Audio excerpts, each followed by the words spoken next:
I'm going to give everybody a minute to trickle on in while I turn the chat on. Make sure that everybody can access that.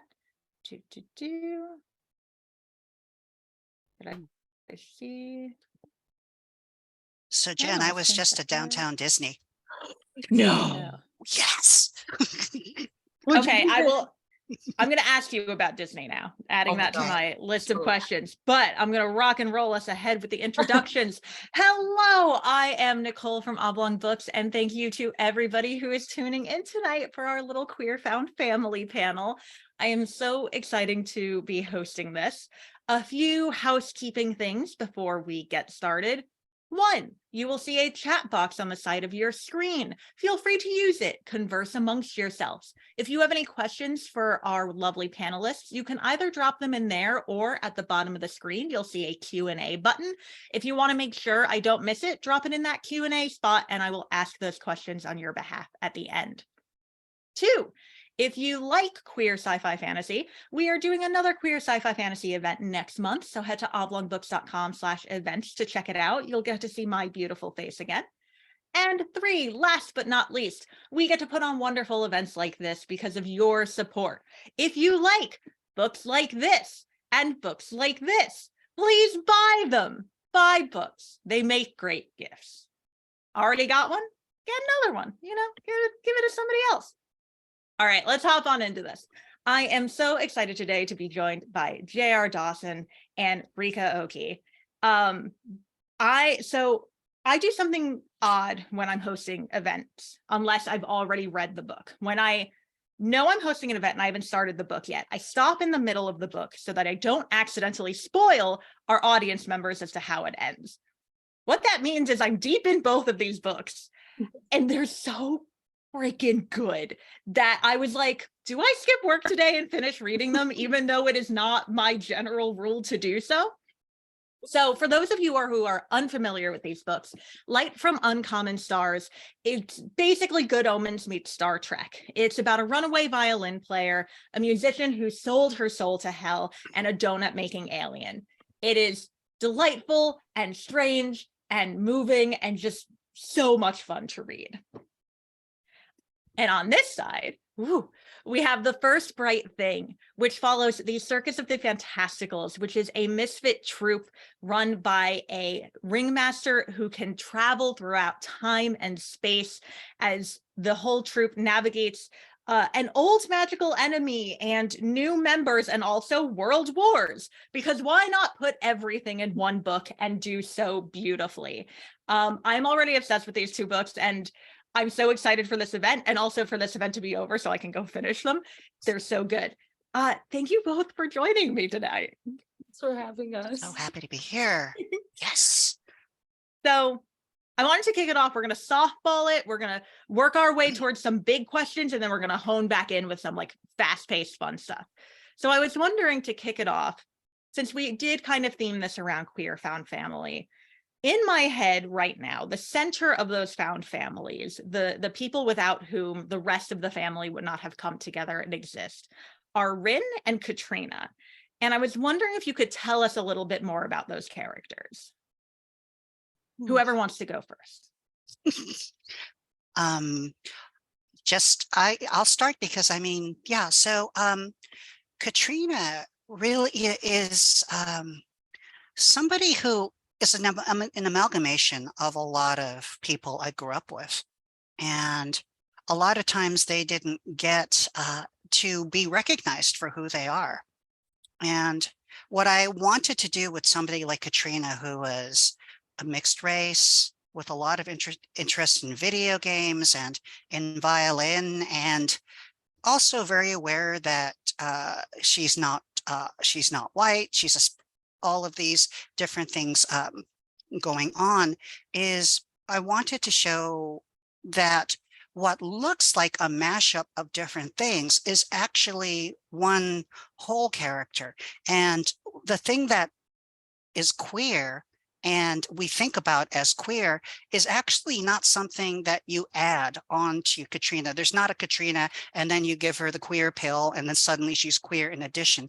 It's actually her queerness is linked to her music, which is linked to her upbringing, which is, linked to her love for Cinnabons and everything. Her love for Cinnabons is as queer as her body, is as queer as the way she interprets music. And so I wanted to bring these all in to show, you can't, being queer is not something that can be removed without destroying the soul. Mhm. Mhm. I love that. That's absolutely true. Jen, what about you? Yeah, I think that the definition of queer, somebody a couple of weeks ago was like, well, what do you define queer as? This person was not a good faith actor. Because I was arguing that, like, as somebody who I am connected and a part of a queer community, that there isn't something that's threatening or just like all sexual. That's one part of queer culture and queer life, but there's so, like, it is encompassing. It is a whole person. And I was trying to explain this in a very heated conversation, and I've kind of been thinking about, like, well, what makes me queer, and yes, it's the person that I love, but it's also the community that I'm in. It's also how much I really love McDonald's cheeseburgers, even though I shouldn't. It's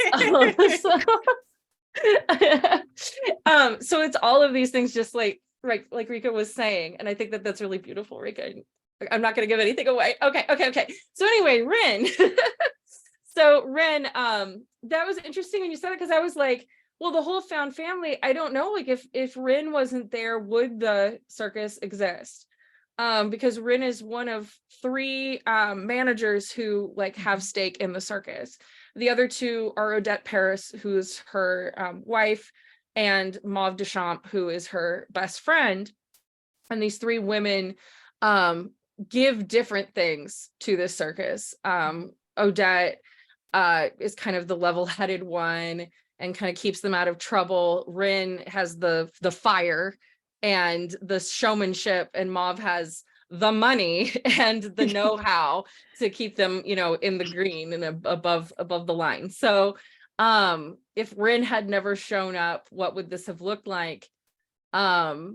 It's also, what if Odette hadn't showed up? What if Mauve hadn't shown up? And then as the story goes on, what if Bernard hadn't shown up? What if Joe hadn't shown up? And that's something really beautiful about found family, is that we each bring something and we each give something, and we each not take something, but are gifted with something from somebody else. It's very much a giving and a connecting and a loving of each other, that each one of us by ourselves is a beautiful spark, but we also, as a whole circus, is, something to really write about and love and cherish. Absolutely. Not to show how nerdy I am on Maine, but one of the things I really love is Full Metal Alchemist Brotherhood. Yes. It's an anime. And at the end of the show, they invent a new equivalent exchange, which is not just giving equal parts, but putting something of themselves back into what they are working on. And that for me is very close to, like, what's my definition of queer? Well, first I have to explain to you an entire anime that is not really relevant to the answer. And then, but I love the answer in terms of, like, would it exist without Rin? Well, no, you need the whole trio. That's how it works. We don't just need Katrina, we need everybody. But before we get into everybody, your books pair so well together, which sometimes when we do events, there's like one common thread between books, and like that's fine, and then I can juggle it around. But there are so many like beautiful parallels between your books and how you both approach like writing and group dynamics and all of this other stuff. So I want to ask you a few questions about that.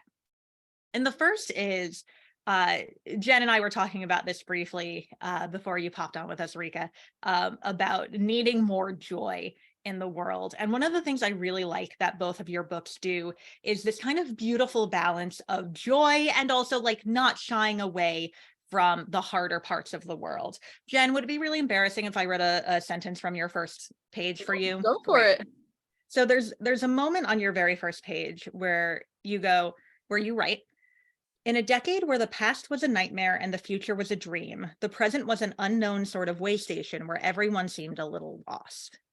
And I feel like that can apply very well to both of your books. So when you were looking and thinking about what you wanted to write and shaping it, how did you approach making sure there was joy and also like not hesitating to shy away from world wars and abusive families and all of the things that come up in both of your stories? I think that for me, I like to keep hope in my back pocket in real life, and I've run into this thought that perhaps because I keep hope, that means that I'm naive or I'm ignorant or I'm young.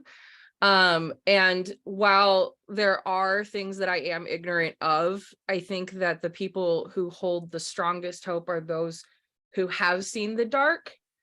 I think that in order to have that joy in a book and have me at least believe it, like, okay, they know what they're doing, like they've seen the whole scope and they've walked through the dark forest and now they're out and they can say with all of this confidence and knowledge and pain, yes, I still want to move forward. That's one of the scariest things that you can do. I would say courageous, but like it's really scary.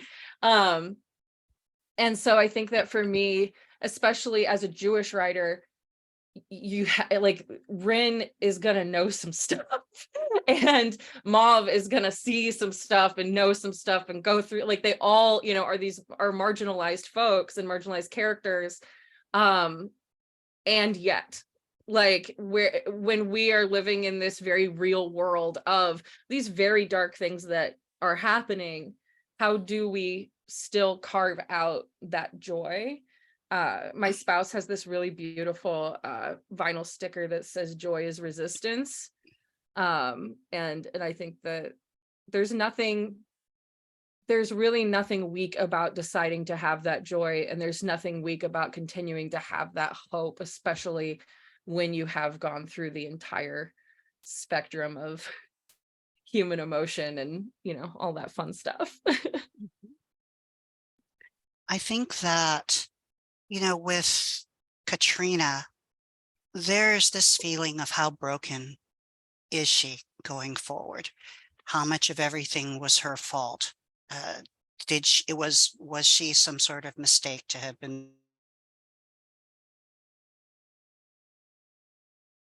Oh, Ryka froze again. Yeah. This happened before Ryka popped online. We will see if she can get back with us. We love modern validate the technology. human. There we go. Where did I cut off? You like 3 words in.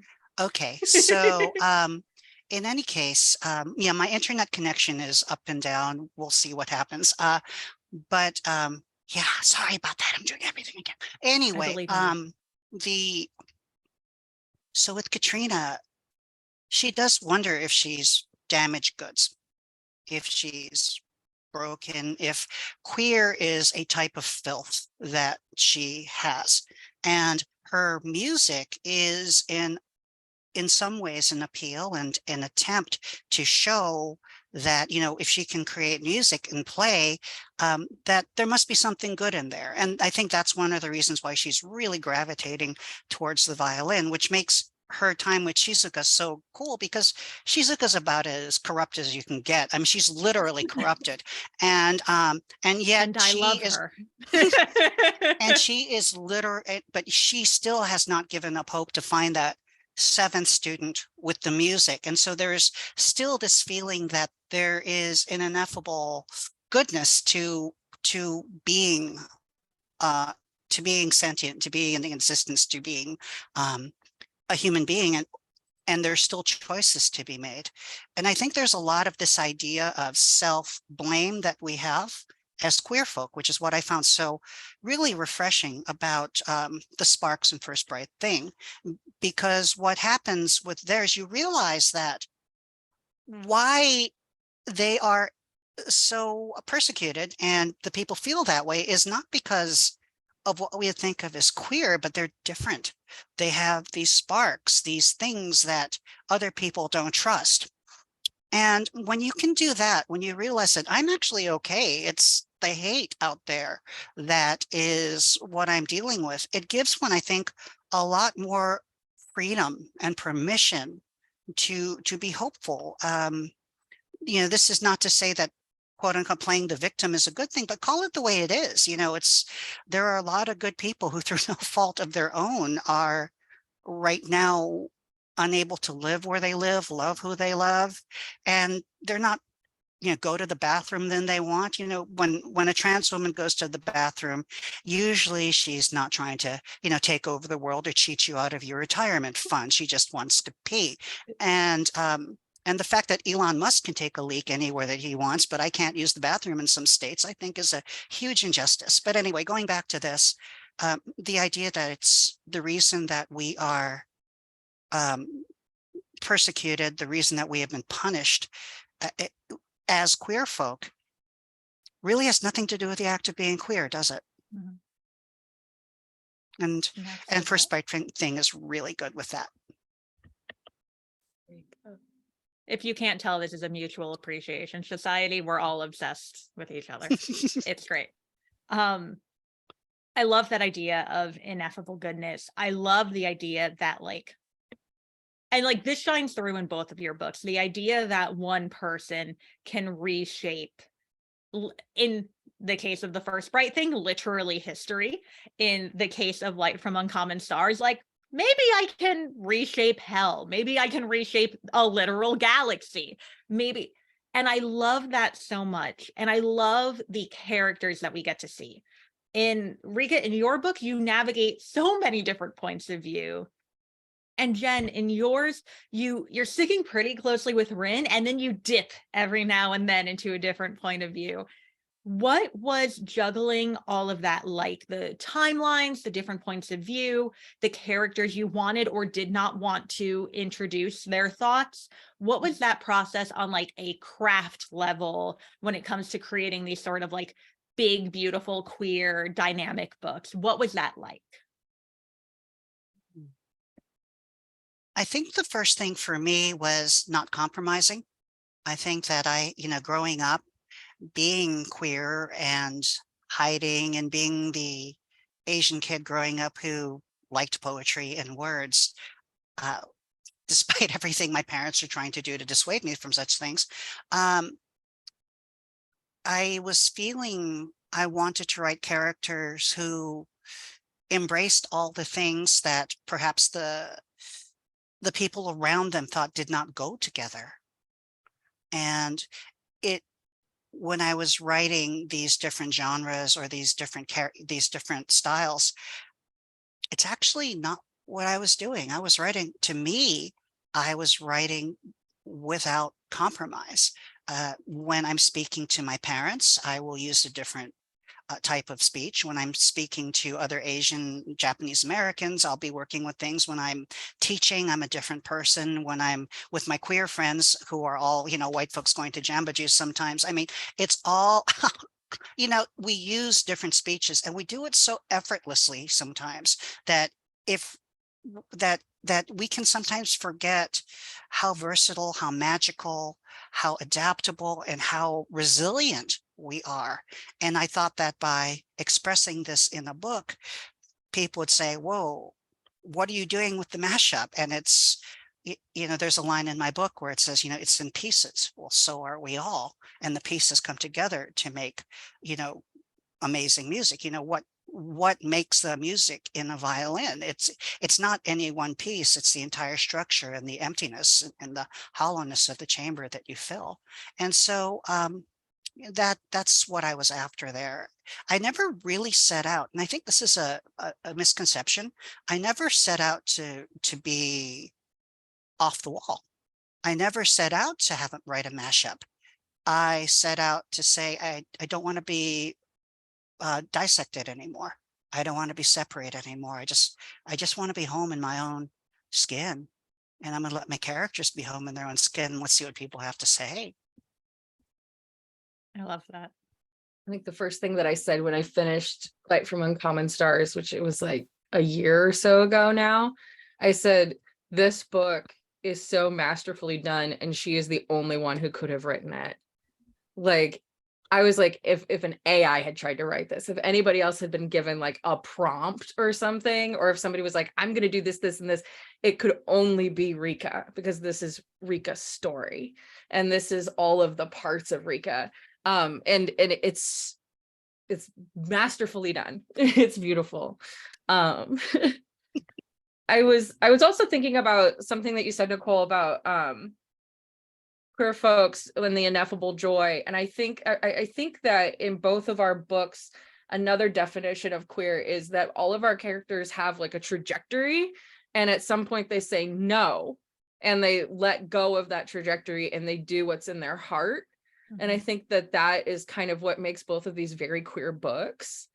And I completely forgot the question that I was supposed to be answering. I had asked about multiple points of view and Oh, yes. navigating. Okay, cool. navigating that. But we got what the conversation we got on was much better. So if you don't want to go back to that, that's fair. You know, I could make it quick. Like I knew that it was going to be Edward and Rin from the beginning. That's kind of where it started. I wanted somebody who had decided to use the spark in one way, and somebody who wanted to use the spark in another way.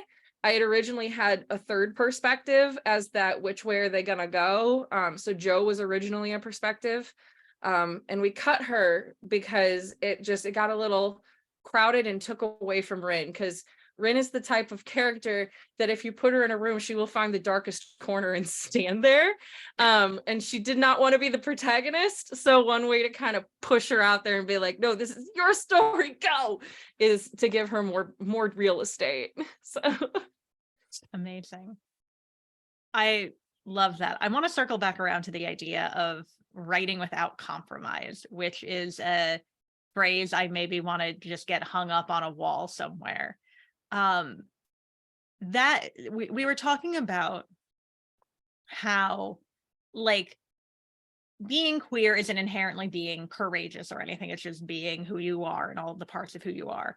But choosing to write and publish without compromise of putting all of yourself on the page, that like both in terms of all of the characters and all of the genre mashing y'all are doing. We've got historical fantasy, we've got fantasy sci-fi, we've got all of it mixed up in here. What were those decision makings like? What was that decision making like in terms of like, I'm making the choice not just to create without compromise, but to put my work out without compromise for both of you? Yeah, it honestly was kind of my parents found out about my pronouns from the back of my book. So it definitely was a choice of mine to write queer characters and be honest about who I was and where I came from, and put that out there in a way that when I was growing up would not have been cool, like would not have been acceptable. And even when I was like a classroom teacher in Nebraska before I became a teaching artist and a writer, there was a lot of stuff about my identity that I was told to keep quiet. And still, even now, we live in Nebraska and there are things that we have to keep quiet. And so to write a book that is just unabashedly, here are these two women and they are very much in love and they are running a queer circus and here it is, like that for me was really big. And also to write about some of the other stuff in the book, like being Jewish, like it talks a lot about some difficult relationships that you can have through your life, and also some really beautiful relationships like mentor-mentee. So opening up about the people who have had an impact on me and the people who mean so much to me, and just kind of laying it there was really important. I think for it's like anything I would do was going to be marginalized anyway. You know, you put Asian transgender in front of anything and it becomes a very small niche right away. Asian transgender cooking, Asian transgender dating, Asian transgender, violin. And so the thought of commercial success or the thought of anything that's happened right now actually was never in my mind. The it's not about it's easy to be courageous when you have nothing to lose. And so when I was writing this book before the book sold, I was just thinking, well, if I'm going to live life in literary obscurity, at least let me be obscure on my terms. And so when I wrote the book, I was hoping, we all hope, but this was not a book I wrote under contract. Tor picked this up. Thank you, Tor. But it was one of these things where I had gotten so tired of having to divide myself that I just thought, this is really dumb. I'm tired. I don't like being tired. I like writing. I didn't write to be tired. Let's write something that, will not compromise. And the other thing about being queer is being a survivor. I know way too many dead people, and they don't get to have their story told. And I just thought, pardon my language, I have zero fucks to give. It's like I'm not young anymore, thinking I don't know. And so I ended up writing. And, the line that I have Katrina saying, I shall make you feel all the joy, the terror, and loving who you are. I thought, okay, let's go. And I thought, if I can't be commercially successful or literarily successful, let me at least write one book where I feel successful in my own eyes. Mm-hmm. And well, it turns out that it resonated with other people, and I am eternally grateful for that. Turns out it's really freaking good. I also want to put "Let Me Be Obscure" on my own terms up on, like, that needs to be cross-stitched somewhere, Okay, so we've talked about navigating points of view, hope, and writing without fear, and writing without compromise, rather, and all this other stuff. Let's talk about our little extended queer families of our books. So can you tell us a little bit about our little troops, in one case literally, and who your favorite characters are, if there were characters who you wanted to give more screen time to but couldn't, if there were any characters you wanted to add and then ended up cutting later. Give me all the juicy details about our little families. Whoever wants to go first. Well, I mean, when I was writing this, so for me, people ask, well, first off, who is my favorite character in Light from Uncommon Stars? My favorite character is actually the drunken fiddle guy named Zacatecas, because, but in terms of the character that I really identify with the most would be Shizuka. The idea that someone who's lived a little bit and has done some kind of, I don't know what I've done to survive. I always thought that it made sense to me, but, but also never losing track of that one music that I'm hearing. And I wanted that to go forward that way. And the Shizuka, I've given Shizuka a couple things that I don't think, I have given my, I can realistically think about. First off, the idea of finding that one student, because I also teach martial arts, and the idea of finding that one student who gets it, that one student that I can sort of pass things on to. One of the things about being a trans woman is part of the process is, we get to sterilize ourselves. And so the chances of me, and obviously my plumbing, I can't hold it, I can't carry a child. So looking for children, looking for legacy has always been something, in whatever way, shape, or form, has been something that has dominated a lot of my life.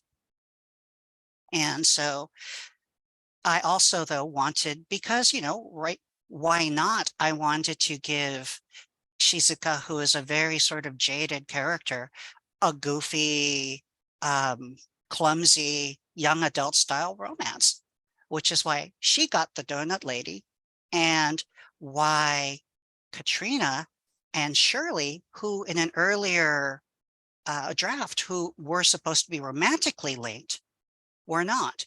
Because at this stage, I thought, for a trans woman and a woman who's cybernetic, probably what they want more than anything else is a sister, more than a lover. Yeah, so growing up and being who I am, l- lovers were easy. Okay, there's always somebody who wanted to do things to me, but somebody who wanted to hold me when I was weak, or talk to me, or just wanted to go to the county fair and go have a hot dog. These are not things that come easy when you are so visibly queer. So I wanted to give that. And then later on, she can go do what she needs to do. But that's why in the book, for example, you show she can do sex. But love, that kind of family love and that sense of belonging, that's one that's harder. And I thought that she deserved it. And so that was the one, you talk about what I wrote and that what I didn't write. I ended up just pulling her back from that relationship and redoing it.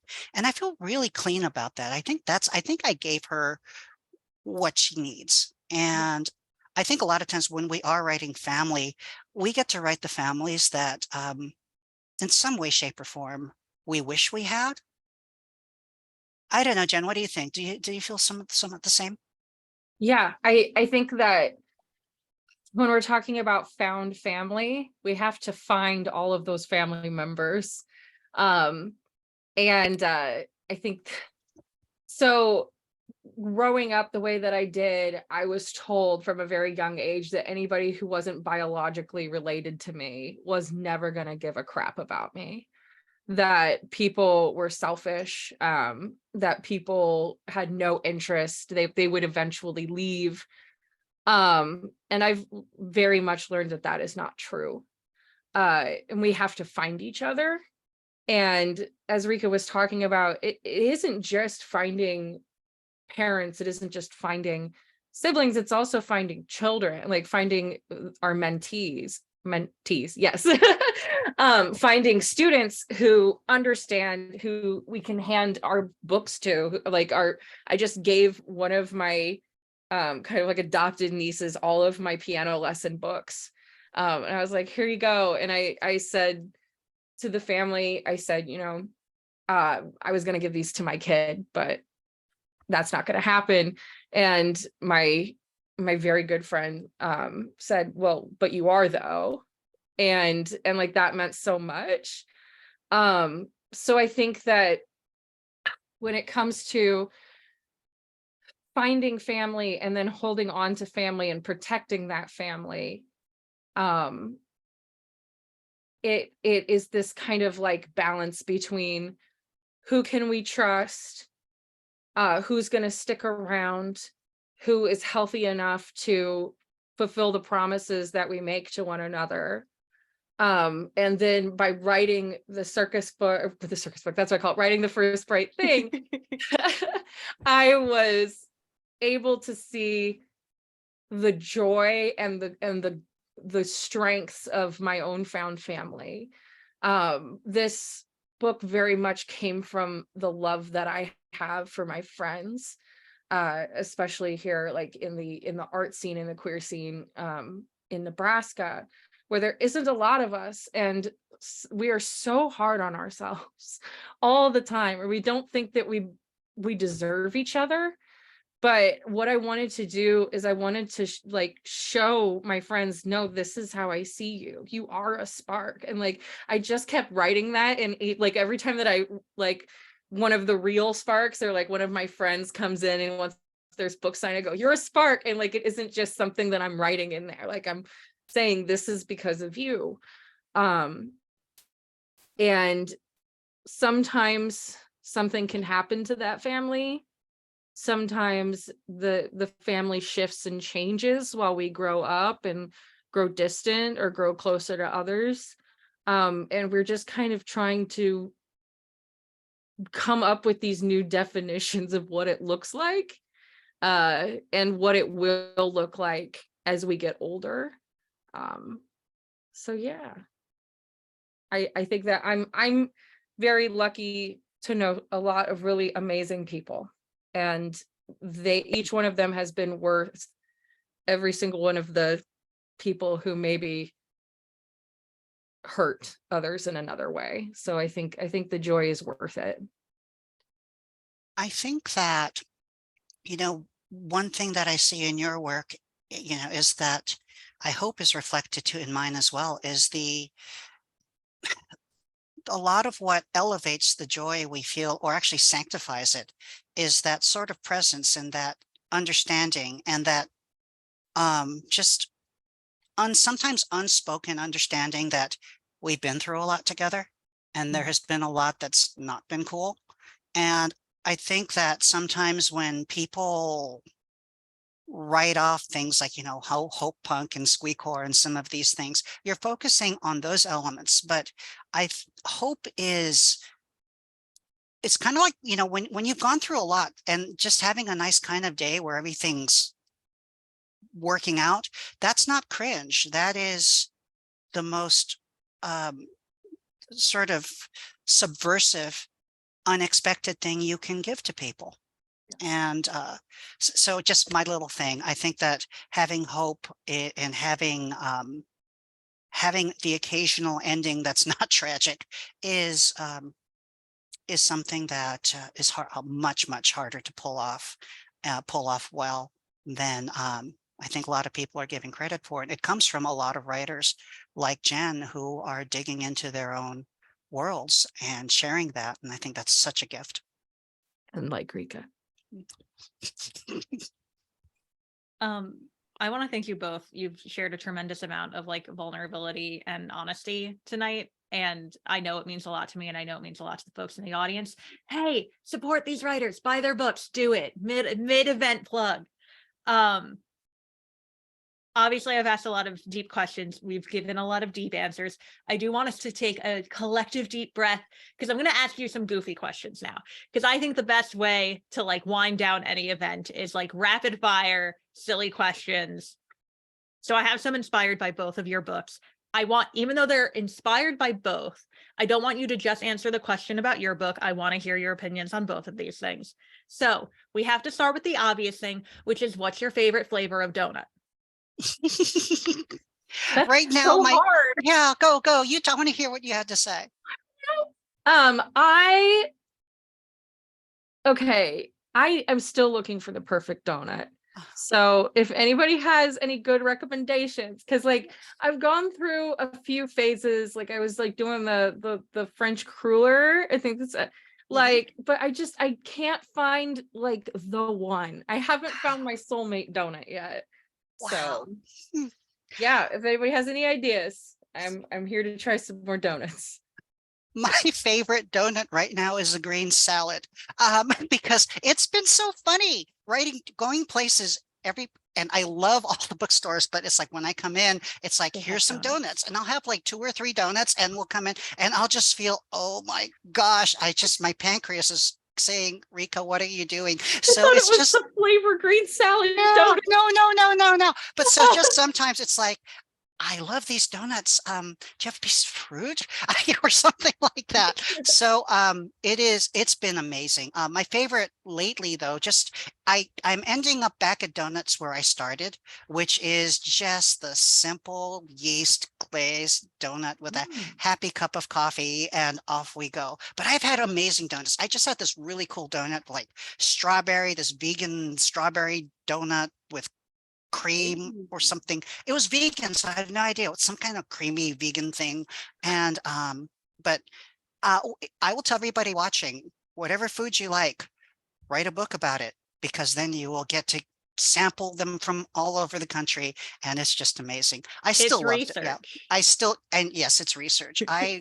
I will always love donuts, but it was just funny that I was just at a reading. It was like, wow, this is nice. I could really use a salad. Actually wrote a lot of pizza into my second book because of Rika's advice to put your favorite food in. I really love pizza. I want to get sick of pizza. So maybe in like 2 years I will be in. I could eat I mean- pizza every day and not get sick of it. So good luck. New York pizza is just the thing. I just came back from New York visiting Carol and the rest of them, and it's in that entire trip, my favorite food the entire trip was the 99-cent pizza. Yep. Where it's like 2 slices of pizza and a soda for $3 at the door. My Mhm. favorite. I notoriously won't eat much pizza outside of New York because I'm like, I'm sorry, Why? I can get it so cheap here Yeah. and it's delicious. Yeah. I'm going to take my real people money and go get a real people meal and save my $5 pizza money for when I'm back in New York. God, this little Chicago girl is trembling with their deep dish. Chicago is its own, like, That's its own thing. that's its own thing. That's But I its own wouldn't get thing. like a New York or like an Italian slice outside no. of New York. No. Never. No, I had the Chicago pizza at O'Hare with like the butter crust, and it was like, whoa, it was really yummy. And I know there's better ones out there, but it's like I was extremely happy. It was like pepperoni with red onions on it. Ooh. Yeah. Mm. It's just like, I'm oh my hungry for gosh. pizza. Yeah. You realize when something is odd like that, why would you put red onions and pepperoni? I've never seen them paired like that. That must be a good thing. So I'm going to order it. And that's how we discover things. Oh, I love that. I'm going to answer my own question about donut flavors. I don't have a favorite donut flavor, but I do have 2 favorite places to eat donuts, because that I think is way more where you get them. I think is way more important than the flavor itself. Which is when I went to Phoenix, there is Duck Duck Go donuts, and they are delicious. They make them fresh right in front of you, and you can watch them go through. It's incredible. And then up in Portland, Maine, I'm blanking out on the place, but they do potato-based donuts. Yeah, okay, those are my favorite. They're so good. Wow. They're so like dense and rich, but like also because it's potato-based, I can have like 2 and like even on the sweetest flavor feel like incredible. Well, wait, just before we talk. So yeah, there is this donut place. It's on my Instagram. It's like donut. I forget the name because I'm blanking, but it's where you drive your car through the donut and you get your donuts. And it was like so cool because it was like I felt like I was going through a Stargate. So there actually is in Glendora, in the LA area, like you drive. I don't know if is there any other place where you actually drive your car through a donut. And the donuts I think donuts are made better by the experience of driving through one. It's true. I would like to drive through a donut. Yeah. I think that would be very fun. I will tell you, there are many overrated experiences. COVID was an overrated experience. It wasn't as good as people said it was. But driving through a donut, I have to tell you, yeah, it's everything you think it is. It's everything you think it is. Okay. If you could time travel, where would you like to travel to, and when would you like to travel to? So, there are a limited amount of places that one can travel. So I honestly would travel back to like 1997 to spend a day with my grandma.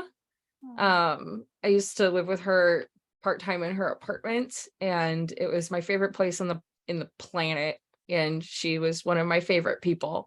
So I would just like to go back to the 90s and like watch Nickelodeon on a Saturday afternoon and eat a Happy Meal and hang out with my grandmother. Like that would be the most important thing in the world. That's the sweetest answer. I think I agree.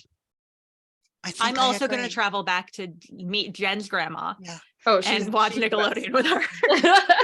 No, but it's really there. I would go back, see my grandmother, and spend some time cooking with her in the Yeah. kitchen. And I mean, I don't know.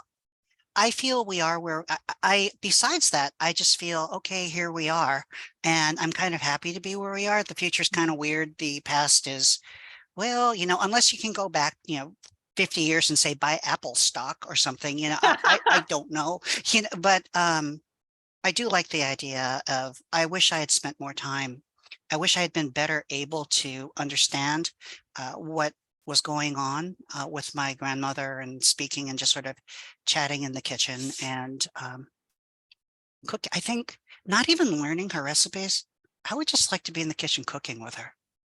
Mhm. I love those answers. My dad passed when I was very young, so I probably would be like, let's go back in time and talk about our mutual favorite book series and like watch an episode of Doctor Who together, like that sort of scenario. Assuming we're operating under like real time travel rules and not like Doctor Who time travel rules where like you're fine no matter where you go except for the chaos. Speaking of Doctor Who, what is your favorite alien in pop culture and media? If you have one. That's hard. There's a lot of good ones. I gotta think about this, Rika. I'm gonna take a second. Yeah. Gosh, there's so many good ones. The one I always go, you go. I got it. Iron Giant is my favorite. Oh, great answer. I mean, he's a robot, but I'm counting him. Because he is created to do a thing, and then he very much does not do that thing. And even after like his little boo-boo goes boink and like he has the ability, like he has the freedom to do as he do, he decides to be Superman.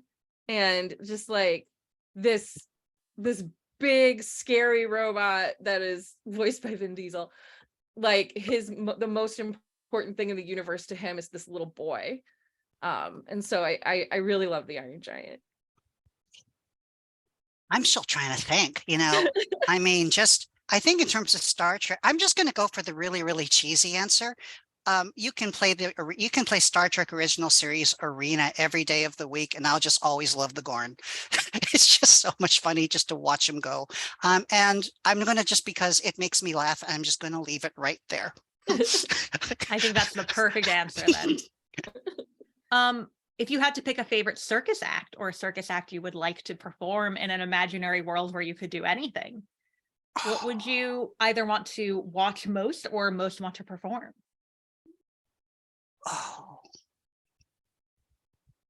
In a world where I didn't have chronic back pain, I would absolutely want to be like a trapeze artist flying through the air. I think that'd be incredible.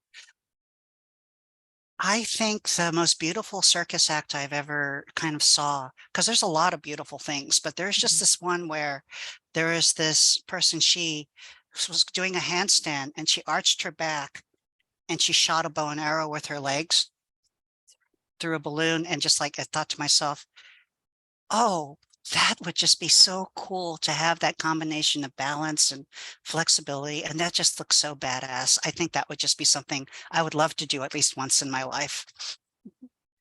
I love the aerialists. They're always my favorite. I always cry when I see them like in person.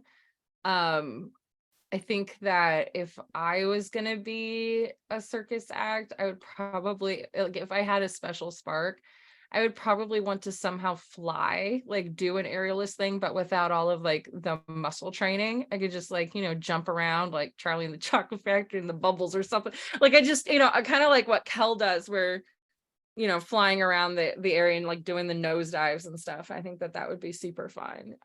If I could see one of the acts that's in the book, I really think I would love to hear Mauve sing. I can hear her in my head. And she's like got this gorgeous like alto voice. And I would really just love to hear her sing Over the Rainbow. That would be really great. I love that they're like, it doesn't exist yet. I'm singing it anyway. It's too good a bop. We're not letting it die or not be born. Time travel is hard. Timey-wimey, wibbly-wobbly. Yes, exactly.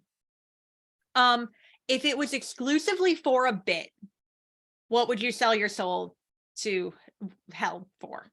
Exclusively for funny bits. That feels like what a demon would say. It Sounds like I'm a not trap. offering. I have no contracts. Mhm.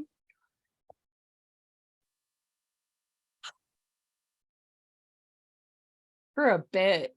Yeah, because like every part of me is like, don't do it, Jen, don't do it.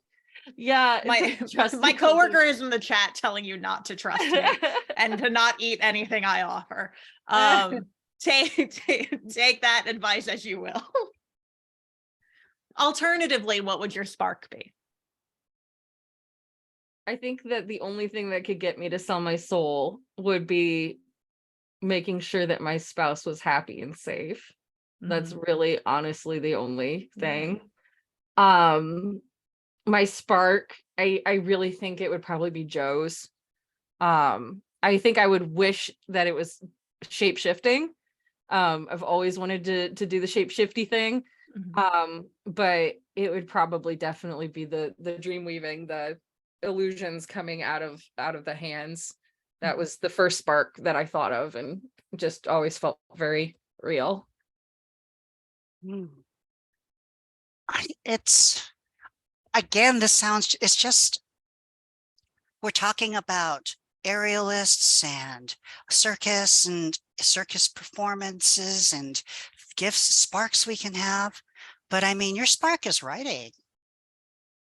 And I feel that, at least with me as well, I feel that when I'm writing, I can be beautiful. I can do things. I think the one thing I would like to do is maybe be able to concentrate, sort of like being able somehow to safeguard the people I love, so I wouldn't have to worry about people as much, and I could concentrate or maybe work on things. I know that sounds really mundane, but I still find the act of writing just to be so magical. I'm just so happy to be doing it. And, we can make worlds happen.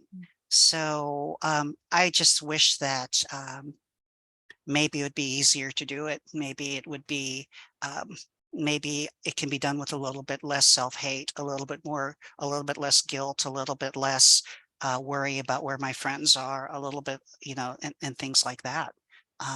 But yeah, so I mean, Jen, you're writing everybody, that you're a spark, but come on, look at you. You're such a spark. Oh, Rika, you are the spark. Rika literally has like 500 sparks. Like she's one of the most brightest people you'll ever meet. I mean it. Anyway. But it's just, I can't think of any, I mean, when we go to readings and things like that, and we hear people talking about the books or our books touching people, I mean, if that's not magic, I don't know what is. Don't you think, Jen? Yeah, I think so. That like we could come up with this thing and then years later somebody opens it and it's like a little hug. I like to think of it like it's somebody is somewhere and they need a hug, and at one point we needed one too, and over time and space we're able to connect without ever knowing each other. And I think that might be the perfect sentiment to end a panel on Queer Found Family on, the idea that our stories can and will connect us no matter the distance. So, as a reminder, this is Light from Uncommon Stars. This is the first bright thing. They are real books that you can hold in your hands, and you can get them from my bookstore right now. And you buy them from us. These authors also get paid money at some point. At some point, because publishing payment schedules are wild, but they will get money. You can support everybody in this room right now. How incredible. So head to oblongbooks.com to pick up these two incredible books. I am loving them so much. I cannot wait to sit and finish them. Literally probably going to be up till midnight tonight just reading. And I'm going to be so tired tomorrow, and it will be worth it. Wow. Thank you so much Thank to you for Jen having and us. Rika. Yeah. Thank you. Jen, good luck with the rest of your tour. Thank Where you. are you going to be next? Where are you going to be next? Oh yeah, I leave for Cincinnati on Thursday. Wow. So I'll be talking with Emily James at Joseph Beth Books in Cincinnati, and then it's off to the Columbus Book Festival. Wow. So in case anybody didn't know, Jen's book just came out recently, and Mhm. you know, Brand my book's new. been out for a bit, but you know, JR's is brand spanking new. And if you open that book to any page, you will find sentences to fall in love with. Jen is one of the most lyrical, elegant writers that I've read. You're gonna make me Hey. cry. Good. Cry. Yes. Excellent. Hey, Rika and Jen, where can people find you on the internet if they want to keep up with all of your beautiful, lyrical, wonderful antics? Hmm. Well, just Google me, but Rika at rikarika.com. My first name twice.com gets to my website. And then say hello. You know, I also have a Substack, you know, that's you can link to. Please subscribe to my Substack. I even post there once in a while. Everything's free. You can find me at jrdawsonwriter.com. For now, you can find me on Twitter with J_R_Dawson. I'm on Instagram, jrdawsonwriter. And I also have a Patreon under my name. Are you on Blue Sky right now? I am on Blue Sky. Yeah. Yeah. Awesome. We'll see. We'll see which one of the Twitter knockoffs lasts. I don't know. Yeah. Who Who's knows? to say? But good luck with all your touring. So lots of books, okay? Yeah, you too. And Right. good luck with all of your fun adventures. I'm All off to right. Fresno. Okay. Now Take care. everybody's packing. Everybody's got to go. So everybody wave goodbye. And thank you all so Bye. much for Thank coming. you, everybody. Thank Have a you. wonderful day and happy reading. Happy reading.